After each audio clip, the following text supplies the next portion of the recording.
My name's Matoomana Mkunte. Welcome to the news report on Live TV. The main stories. United Party for National Development President Hakainde Hichilema has demanded for an apology and a retraction from the defamatory words issued against him by Economic and Equity Party President Chilufe Tayali, or risks paying 10 million kwacha for damages caused to his reputation. In the demand letter, Mr. Hichilema says he finds the words published by Mr. Tayali during his press briefing held on the 15th of November 2020, which was widely broadcast on his Facebook page and ZNBC television, injurious and defamatory. According to the demand letter, Mr. Tayali said Mr. Hichilema should be in jail instead of aspiring for presidency in 2021. Mr. Tayali also accused Mr. Hichilema of having benefited from privatization in the 90s.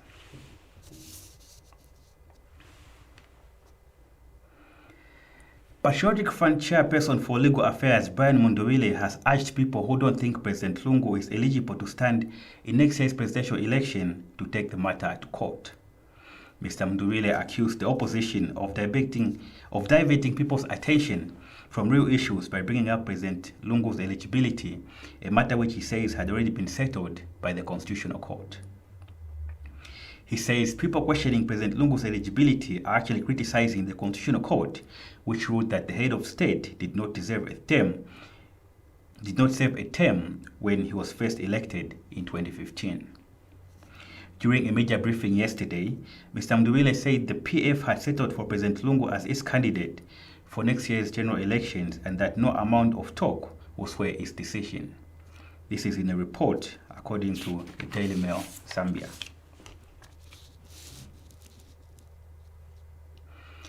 Despite the Electoral Commission of Zambia promising to increase the number of officers at voter registration centers around the country, there is still a shortage of staff.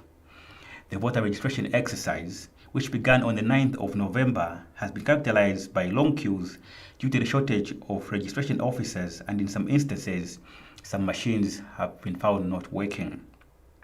Our TV crew went around Lusaka today to find out from people registering how their experiences are. Here is the news report.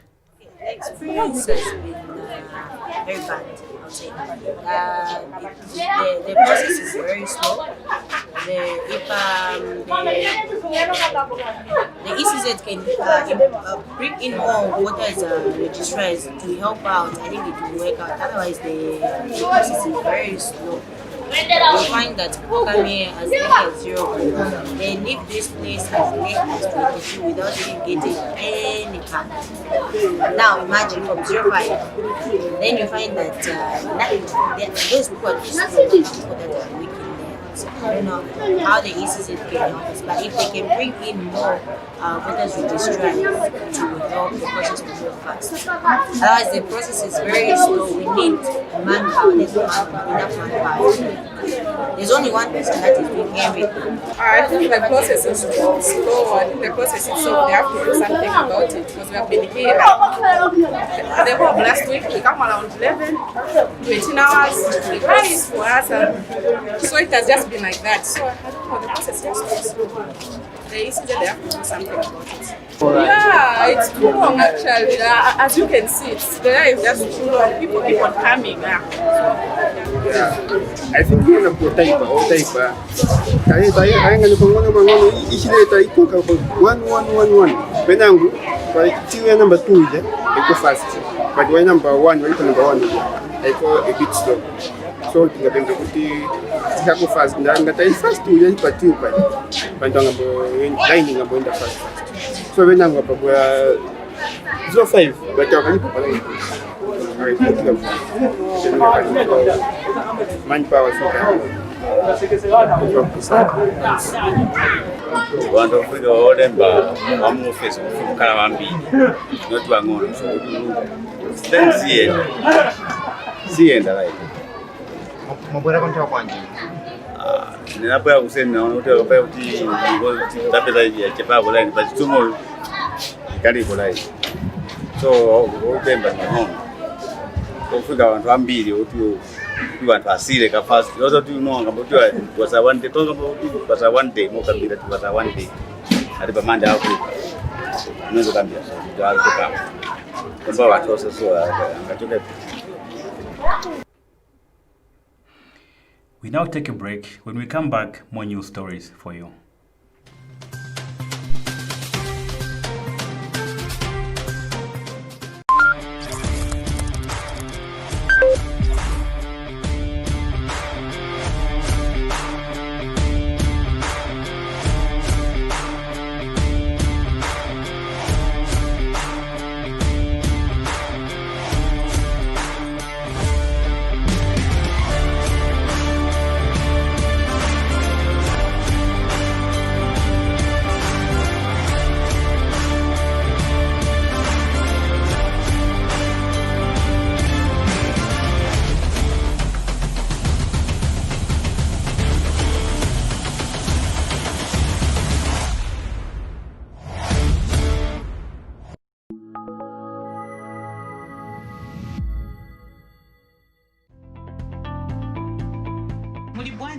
Wino masenza bwanji Tumiendesa kona iwe pali pako ma 20 apolo ma 5 kwa jari 4 makoino sasinjira kumuzonda mazili makoino sochi songa chinjeko ku bantu abane ndo chopwana na 5 hours pamene pano leyo kamba nani. That is why you need to get an e-token, sir. It is faster and easier. To what? The e-tolling card is a National Road Fund agency card. So all you have to do is just credit it in Dalama and you'll be able to use it by pocket monga panusu. To avoid the inconveniences, so you have to start looking for a 20 kwa chocolate cherusha bantu so. Introducing the electronic toll card. It's easier, faster, and secure. Access the e-toll cards from all toll gates across the country or the agency's head office in Lusaka at only 30 kwacha. This message is brought to you by the National Road Fund Agency, a sustainable road fund.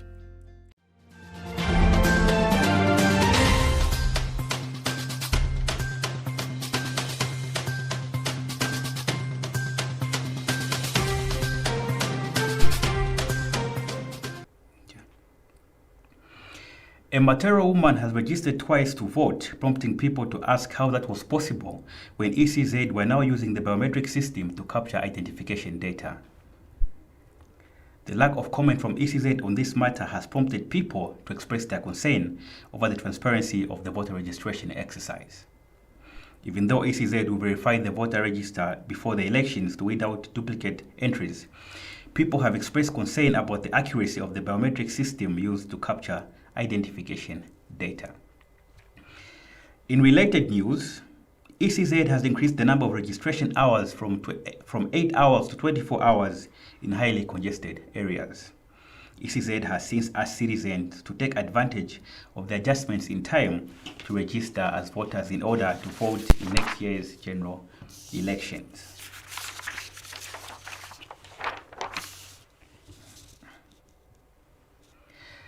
Zambian musician and activist Brian Wembia, aka Biflo, is receiving treatment after being beaten by suspected cadres at government complex on Saturday night. Posting on social media, Biflo informed his followers that he had reported the matter to the police and was receiving treatment at UTH for his injuries. Biflo was coming from the Black Dollar movie premiere when suspected PF guards asked him for money, and when he said he could not help them, they kicked him and slapped him on the face. Biflo also posted that other people were threatened by the same attackers and asked to send money on mobile money. It is also alleged that the attackers told Biflo to warn fellow artist Pilato, as he would be the next to be beaten if he kept talking about President Lungu. People on social media have since condemned the attack on Biflo, saying that violence has no place in Zambian society, especially as we go towards the elections next year.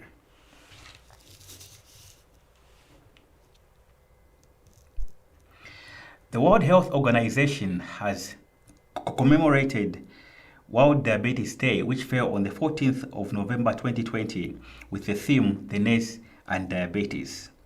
The campaign aims to raise awareness around the crucial role that nurses play in supporting people with diabetes, especially with the ongoing COVID-19 pandemic.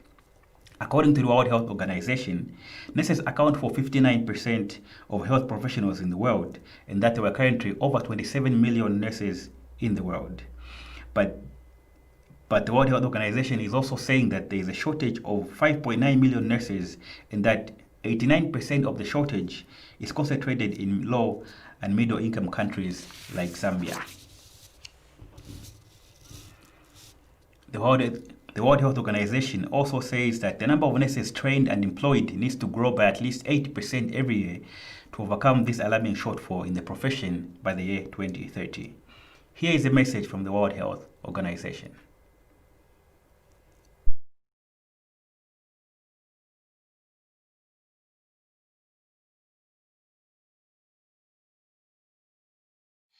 Dear colleagues and friends, more than 40 million people are living with diabetes, and this number is growing, particularly in low and middle income countries, which in many cases do not have access to even the most basic technologies for diabetes diagnosis and management. Access to essential medicines, including life-saving insulin, is alarmingly low. Too often, diabetes is a condition that goes undiagnosed until complications arise. It's a major cause of blindness, kidney failure, heart attack, stroke, and lower limb amputation. While diabetes has been on the rise for many years, this year has been a wake-up call. People living with diabetes are at increased risk of severe disease from COVID-19.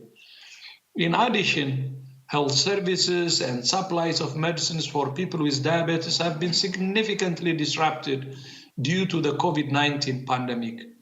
We can and must do better.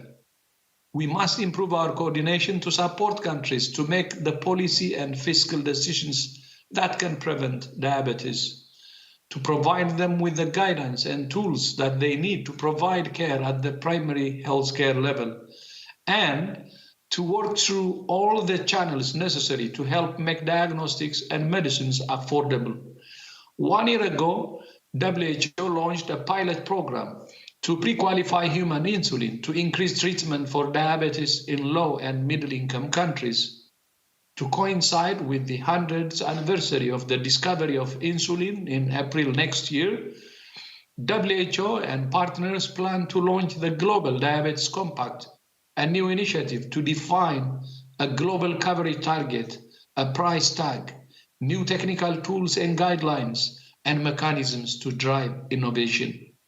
A particular focus will be to bridge the gap between people with diabetes who have access to insulin and those who do not. In the meantime, during this year of unprecedented challenges, we must strive to provide treatment and care for as many people living with diabetes as possible, and continue our journey towards a healthier, safer, fairer world for everyone, everywhere. I thank you.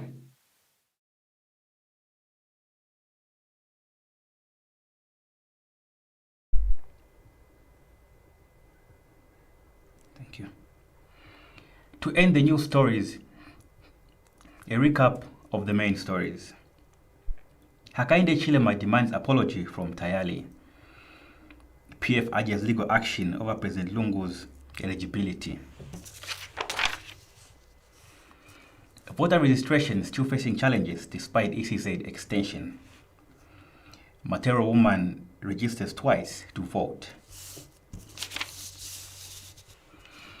Beef law receiving treatment after attack by alleged PF cadres. World Health Organization commemorates World Diabetes Day. My name is Hope Mkunte, and this is Live TV. Join me tomorrow at 18 hours as I bring you all the latest stories on the news report. Thanks for watching.